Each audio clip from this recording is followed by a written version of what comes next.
안녕하십니까. 경력변화 전문가 중부대학교 신현종 교수입니다. 여러분과 함께 오늘 같이 다뤄볼 주제는 해외 취업, 이문화 적응과 역문화 적응에 대해서 좀 알아보고자 합니다. 여러분들 해외 취업에 대해서 아마 어떻게 준비해야 되는지는 이야기를 많이 들어보셨을 겁니다. 저와 함께 해외 취업을 준비하는 데 있어서 어떤 걸 좀 주의를 해야 되고 현지에 갔을 때 어떻게 적응을 하고 또 다시 돌아왔을 때 경력 개발을 어떻게 해야 하는가 이 부분을 같이 중점적으로 다뤄보도록 하겠습니다. 스튜디오에서 뵙겠습니다.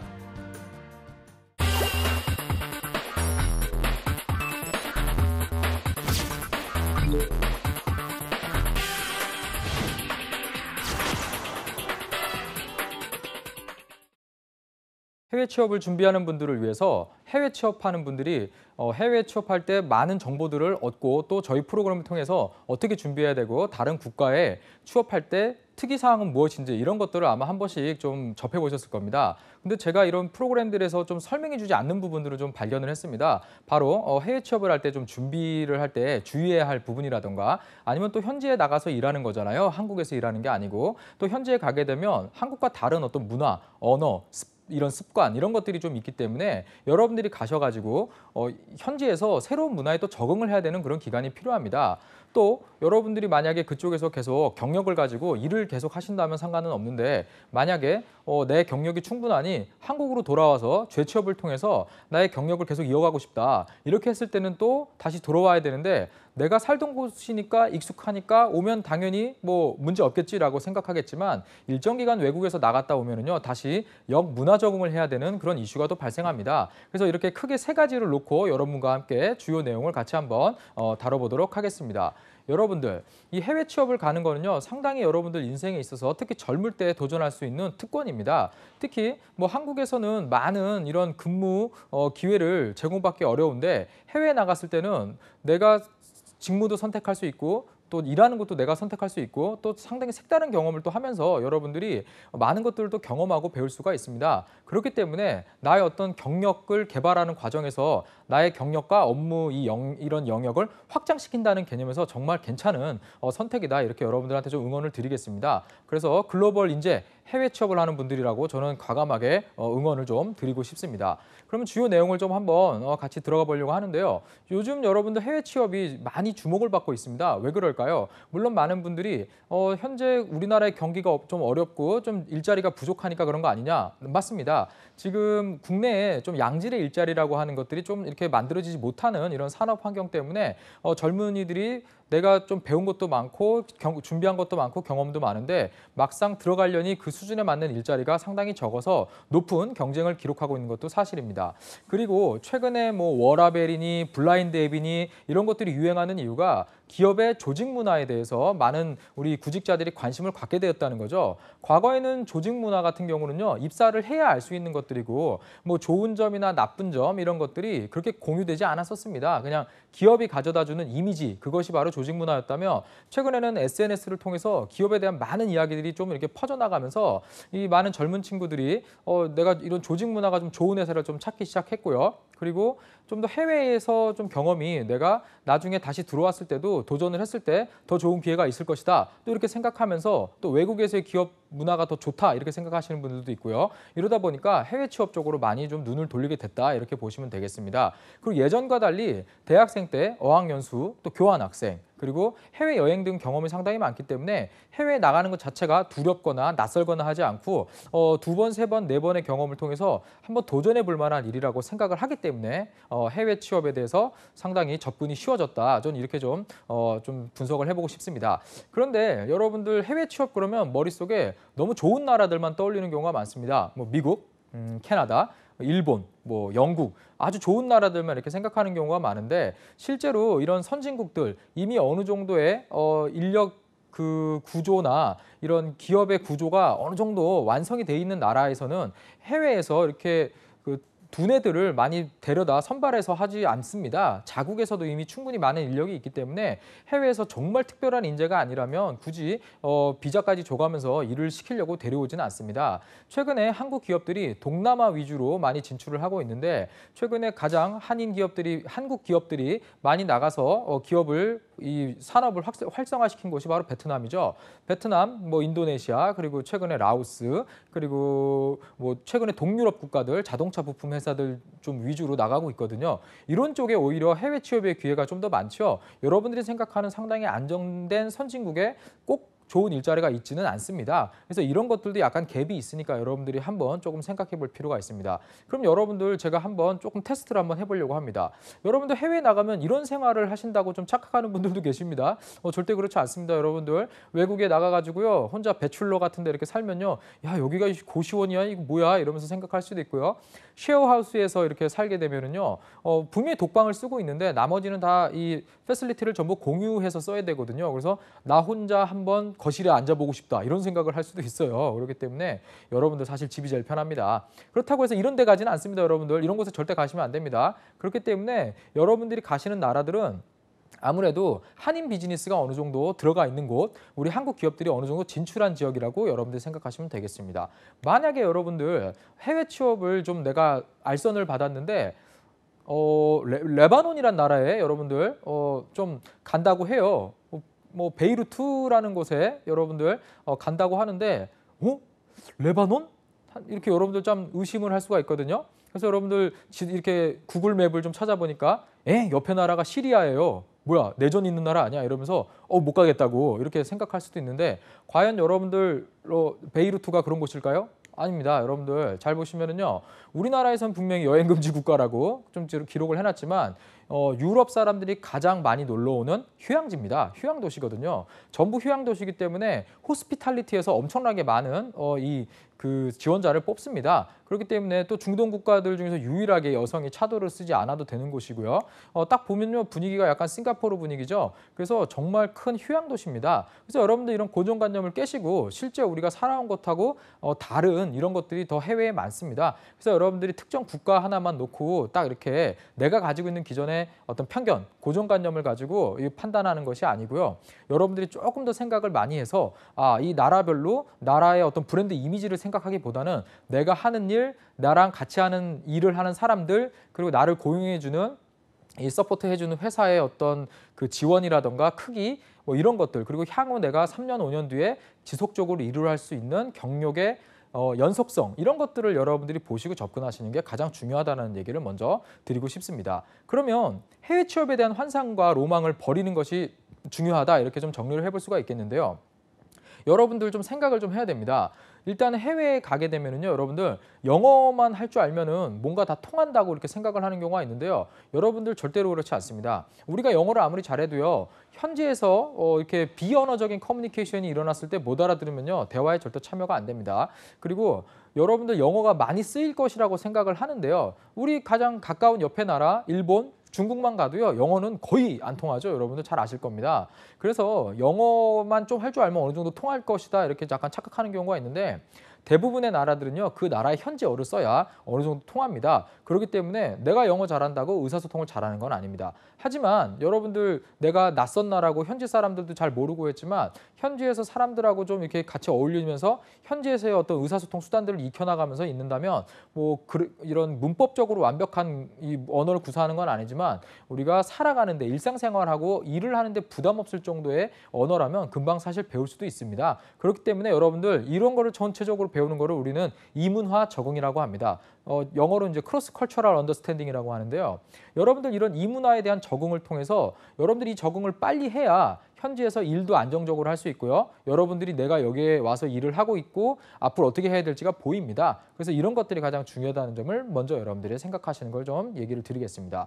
그래서 여러분들 꼭 가실 때요. 절대 이런 오만과 편견을 좀 가지지 말라고 해요. 편견은요, 여러분들 다른 사람들이 나를 나를 못 사랑하게 만들고요. 오만은 다른 사람들이 나를 또 사랑할 수 없게 만들죠. 그러니까 나 혼자 고립돼 버려요, 여러분들. 그래서 현재 갖고는요, 우리 맨날 흔히 하는 말 있잖아요. 오픈 마인드, 넓은 마음으로 여러분들이 다 수용한다는 마음으로 출발하는 게 가장 좋다라는 거 여러분들 기억하시면 좋겠습니다. 근데 제가 그러면 좀 주의할 점을 6가지 정도 여러분들한테 좀 설명을 드릴게요. 일단 여러분들 해외 취업이 반드시 어떤 브로커, 대행사를 통해서만 할 수 있다고 생각할 수 있는데요. 절대 그렇지 않습니다.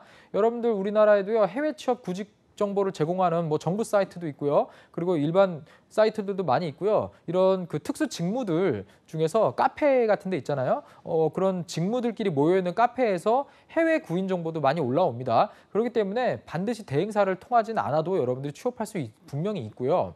그리고 만약에 뭐 워킹 홀리데이 비자로 나가서 해외에서 취업을 하는 경우는요. 꼭 스폰서하는 기업이 없어도요. 현재 가서 얼마든지 취업할 수 있는 일자리를 구할 수가 있습니다. 그렇기 때문에 국내에서 반드시 브로커를 통해서 갈 필요는 없다라는 거 먼저 알아두시면 좋겠고요. 그리고 생각보다 외국에서 잡 포지션이 오픈됐을 때 한국의 기업이고 또는 뭐 외국인도 웰컴한다는 내용이 있으면요. 여러분들이 한번 어플라이를 해보시는 것도 뭐 크게 나쁘지 않다라는 이야기를 드리고 싶습니다.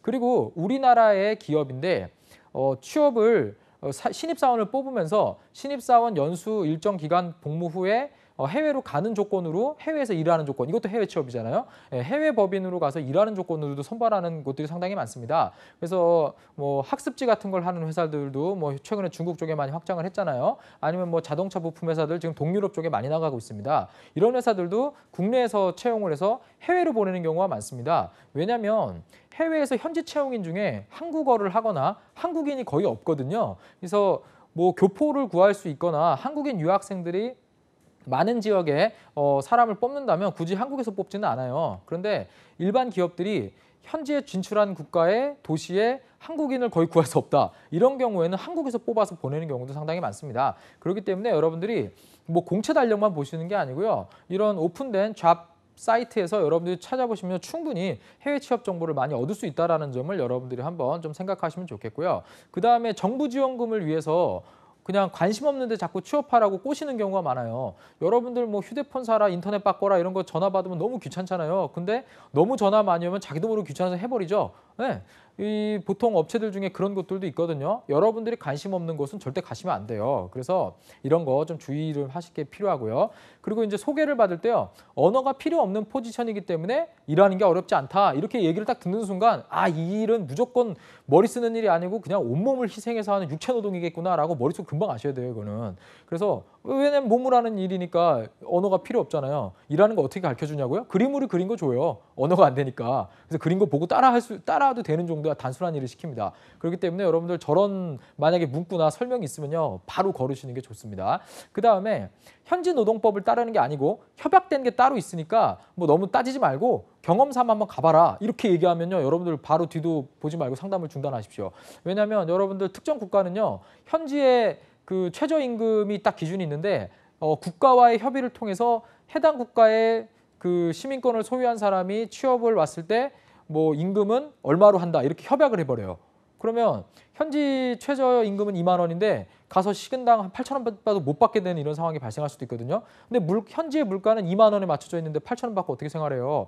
이런 경우도 있기 때문에 여러분들 상당히 조심해야 됩니다. 그리고 보통 여러분들 이런 해외 취업을 많이 대행하는 업체들이요. 과거 유학원을 했던 경우가 많아요. 그래서 유학원을 했던 그런 게 있기 때문에 어학연수를 함께 패키지로 이렇게 제안하는 경우가 있거든요. 절대 가지 마십시오. 여러분들 이런 거 절대 피하시는 게 좋습니다. 근데 마지막으로 이게 좀 중요한데요. 현지에서 필요한 뭐 숙소나 가재도구, 뭐 교통편, 차량이겠죠. 이런 걸 구매를 해야 된다면 좀 사전에 세팅돼야 바로 일할 수 있으니까 다운페이를 요구하는 경우가 있어요. 여러분들 이 다운페이가 뭐냐면요. 여러분들이 지급해야 되는 돈 중에 일부만 여러분들이 내고 가서 다 받은 다음에 매달 갚아야 돼요. 그럼 여러분들 빚에 그냥 물릴 수 있습니다. 그래서 이렇게 여러분들 이 6가지는요. 정말 기억하시고 여러분들 조심하셔야 된다. 이런 거 기억하시면 좋겠습니다. 그럼 해외 취업을 반드시 여러분들이 할 때 해야 되는 경로에 대한 고민이 있거든요. 이걸 몇 가지 좀 짚고 넘어가 보도록 하겠습니다. 자, 여러분들 일단은 제가 4가지 정도 갖고 왔는데요. Stay or return. 여러분들 처음에 생각했을 때요. 현지에서 내가 계속 스테이 할 수 있냐? 아니면 일정 기간 지난 후 리턴해서 무조건 돌아와야 되냐? 이거에 대해서 여러분들이 한번 진지하게 고민을 해봐야 됩니다. 현지에서 스테이 한다는 얘기는요. 여러분들 지금 내가 만약에 28살이에요. 해외 취업을 성공을 했습니다. 그래서 현지에서 3년 정도 일하면 31살이에요. 그럼 한국으로 돌아오실 거예요? 아니면 현지에서 계속 일을 하실 거예요? 여러분들 잘 생각을 해봐야 됩니다. 만약에 현지에서 스테이 하게 될 거라면요. 현지에서 계속 근무를 하고 일을 하게 되면서 여러분들이 현지에서 뭐 결혼하실 수도 있고요. 아니면은 계속적으로 직업을 이어가실 수도 있겠죠. 그리고 여러분들 만약에 내가 리턴하게 될 수 있는 상황이 있을 수도 있습니다. 그래서 제 주변에도요, 현지에서 일을 하다가 돌아와서 이렇게 일하시는 분들도 많이 계시거든요. 그래서 여러분들 이런 것도 경력 경로상에 고민을 일단 먼저 해보셔야 된다는 거 꼭 기억하시고요. 그리고 여러분들 처음에 들어갈 때 다 스테이하고 한다고 계산하고 나가거든요. 근데 리턴할 수도 있거든요. 그래서 꼭 또 플랜 B까지도 생각해라. 이런 얘기를 좀 드리겠고요. 그리고 스테이를 하게 되면요, 이직과 비자 개런티 이슈가 생겨요. 그러니까 여러분들이 만약에 뭐 직업 훈련 과정으로 해외에 나가는 경우도 있고요. 취업을 해서 나가는 경우도 있고요. 취업을 해서 현지에서 일을 하면서 더 좋은 회사에서 스폰서십을 받아가지고 이직을 하게 되는 사례도 발생할 수 있어요.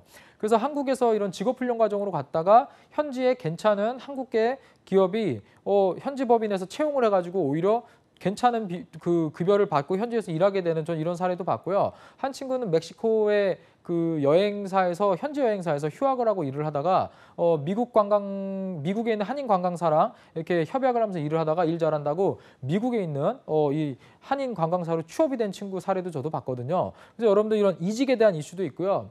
또 현지에 있으면요, 여러분들 여권은 리퍼블릭 오브 코리아죠. 여러분들 비자가 계속 있지 않거든요. 그래서 비자 개런티 이슈도 있습니다. 그래서 여러분들이 이직을 할 때 일정 기간 동안 뭐 못하거나 그러면 돌아와야 되는 상황이 발생할 수도 있거든요. 이런 거 계산하셔야 되겠고요. 그다음에 여러분들 리턴을 하면 당연히 어떤 이슈가 생깁니까? 재취업이죠. 여러분들 뭐 왔는데 놀 수는 없잖아요. 그래서 이런 것도 생각 안 할 수가 없고요. 그다음에 이 모든 과정에서 여러분들 이성, 결혼, 그리고 재무, 가족, 친구, 여가 문제 이런 것들은 반드시 고민을 해야 되는 부분입니다. 그래서 여러분들 꼭 생각하셔라 이런 얘기를 드리겠습니다. 그럼 여러분들 한번 좀 다시 조금 처음으로 돌아와서 여러분들은 왜 일을 하시고 해외로 나가시려고 하죠? 그 왜를 한번 찾아보시는 걸 좀 여러분들한테 좀 추천을 드립니다. 그래서 사이먼 시넥이라는 분이 이거에 대해서 아주 명쾌하게 정리를 하셨거든요. 그래서 제가 좀 갖고 와봤습니다. 이분이 이제 얘기하는 골든 서클인데 세 가지가 있다고 해요. 가장 코어 중심 가운데 why, 그리고 그걸 감싸고 있는 how, 그 다음에 what 세 가지입니다. 그래서 여러분들 보통 우리는 what은 알죠? 내가 무엇을 할지 다 알아요. 어떻게 해야 될지 알아요. 근데 그거 왜 하지? 모른다는 거예요.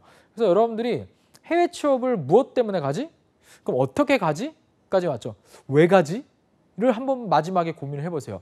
여기서 답을 딱 여러분들 찾으시면요, 가셔야 되는 겁니다. 그래서 이게 마지막 여러분들 단계다. 그래서 여러분들의 10년, 고집, 자기의식, 여유, 리스크 테이킹, 자 이렇게 5가지 여러분들 딱 생각하시고요. 네, 맥주 한 잔 딱 들이키면서 고민해 보시면 좋다 이런 얘기를 드리겠습니다. 그래서 여러분들의 커리어는요, 젊었을 때부터 만들어가는 과정이에요, 여러분들. 그래서 한번 여러분들 선택하는 만큼 치열한 고민이 필요하다라는 좀 조언을 드리고 싶습니다.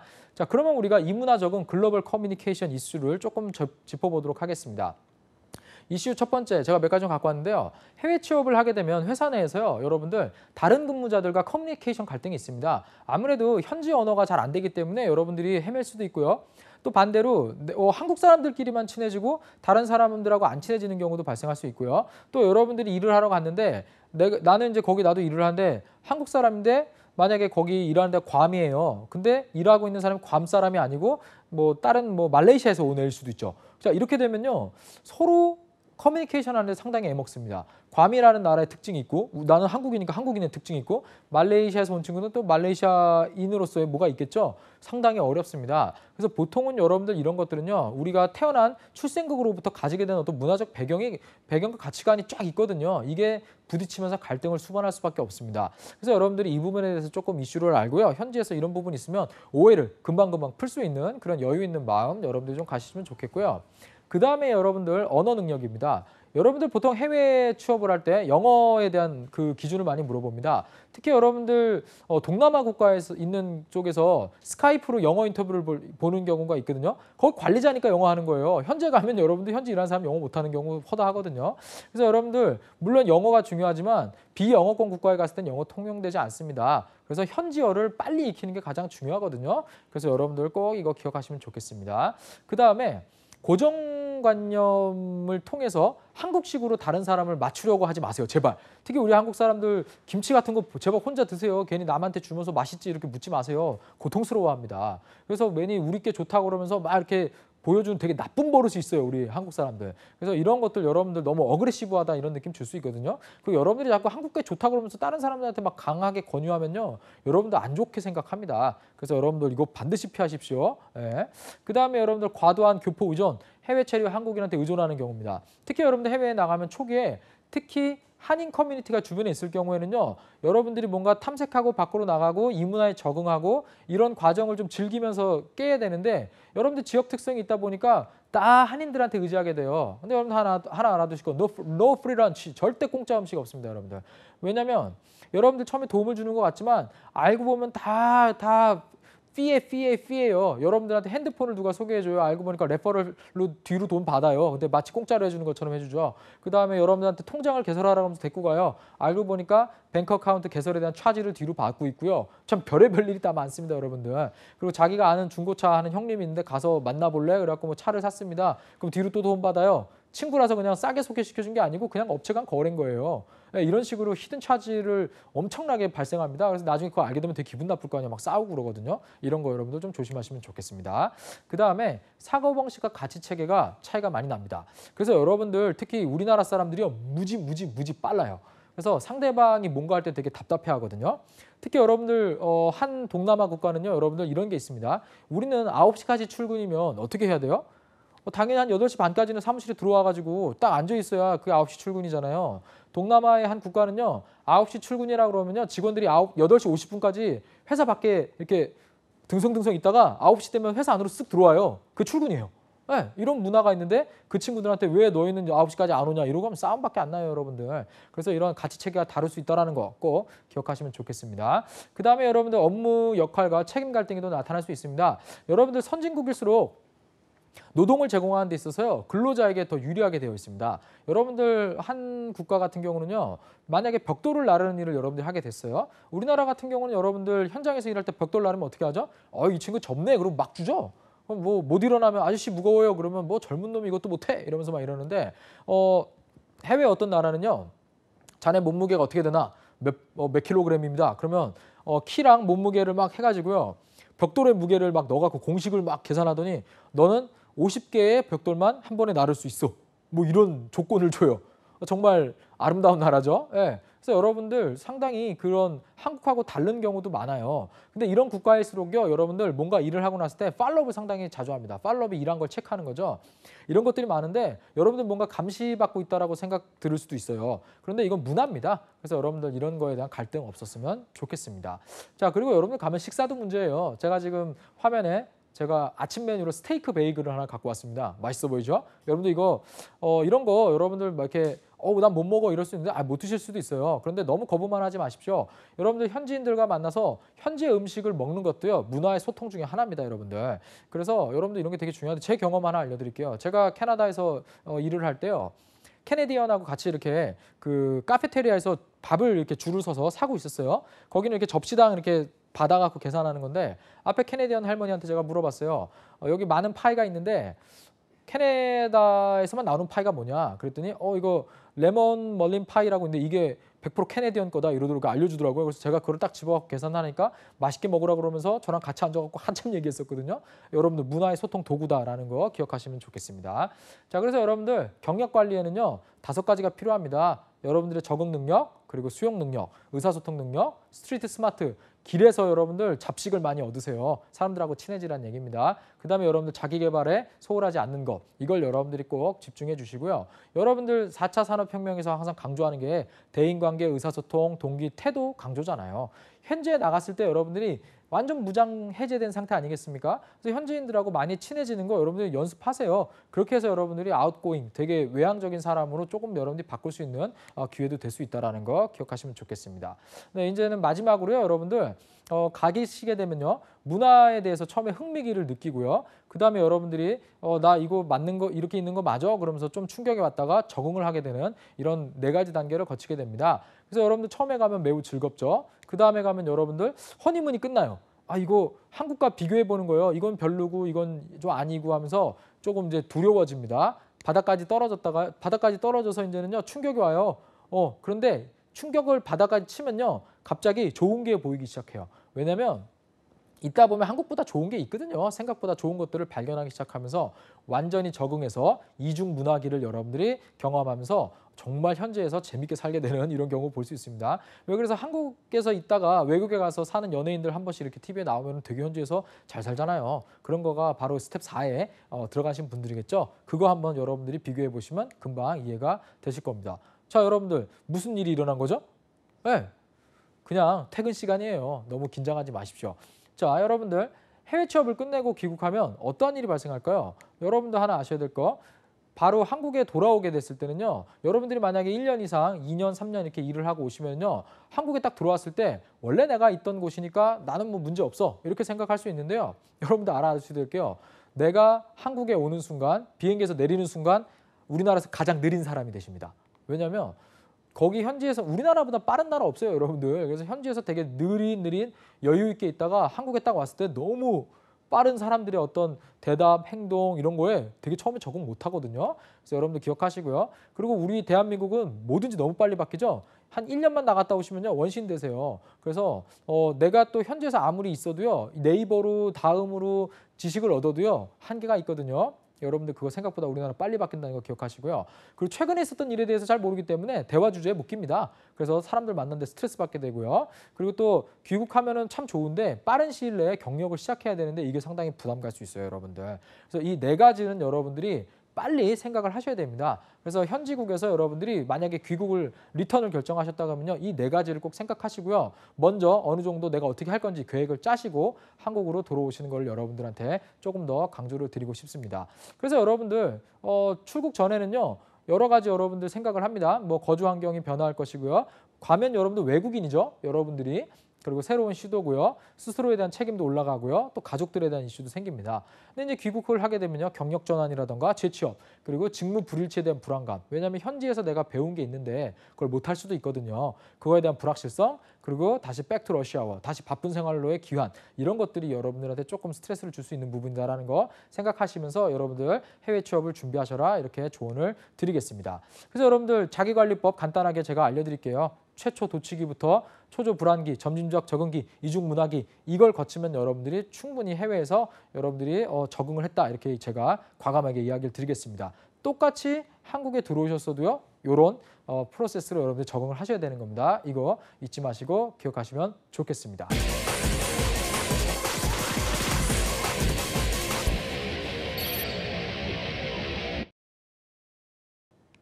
해외 취업을 준비하는 분들 많은 도움을 받으려고 여기저기 알아보셨을 겁니다. 제가 오늘은 여러분들한테 조금 부정적인 부분도 알려드렸지만 또 해외에서의 생활 부분도 여러분들한테 계속 조금 조언을 많이 드리려고 했습니다. 제가 해외 주재원분들 교육을 하면서 이렇게 압축해서 이렇게 엑기스로 만들어 놓은 부분을 여러분들한테 전달을 좀 드린 거거든요. 그래서 여러분들 해외에 나가셨을 때 분명히 여러분들 잘 적응하실 수가 있습니다. 그런 적응 방법 오늘 방송 통해서 분명히 배우셨을 것이고요. 제가 이야기 드리는 것 충분한 계획을 가지고요. 3년, 4년치의 충분한 플랜을 가지고 여러분들이 계획을 하신다면 해외 취업 분명히 성공할 수 있다는 거 여러분들한테 제가 확신시켜 드리겠습니다. 오늘 이상 여러분들 수고 많으셨고요. 여러분들 해외 취업 성공해서 꼭 웃고 좋은 경력 쌓는 그날까지 여러분들 잘 될 수 있도록 저도 함께 하겠습니다. 감사합니다.